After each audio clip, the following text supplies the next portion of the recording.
kanang mura na siya open canal. Okay. Open canal siya niya sa dugay siguro kinuan ba ang tubig mangita manggit siya pagi asa siya molusot. Oh. Anya karon ka ng sa bara siguro sa mga basura.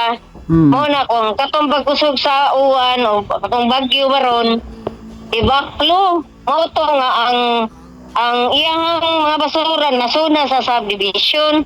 Okay. Mao tong nakuanan sa taga Nichols na naka request siya sa city ba nga mo patabang og pakuha sa basura dito. Mo to nga isuwat sila sa city admin na nangayo og tabang nga dunay makalimpyo ditong dapita. Tiwaso na namo karon para malimpyo na gyud to ditong dapita. Subay na mo sa sapa ka gawas dito sa area nga among gilimpyuhan.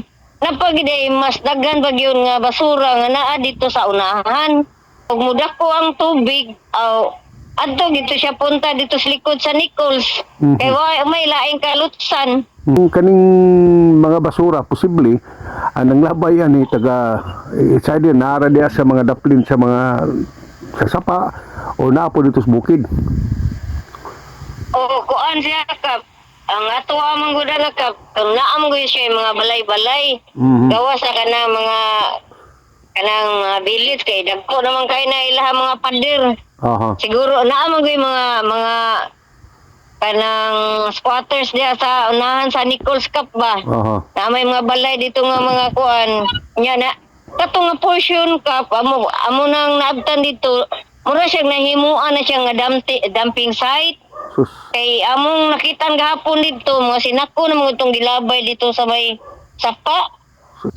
Pait man gud kaayo nga ang basulon na ba ang gobyerno nya base po diya sa residente nga mo kay istorya nga trabaho ko na sa gobyerno, trabaho na sa Sindro o sa DPS. Pero dili man na mahimo sa Sindro o sa DPS kung kita mismo sa atong kauglingon dili ta magbaton og kanang disiplina. Mo na kung hangyo nila ka pa nga magtinabangay lang gud sa inahinay makataon raman ta.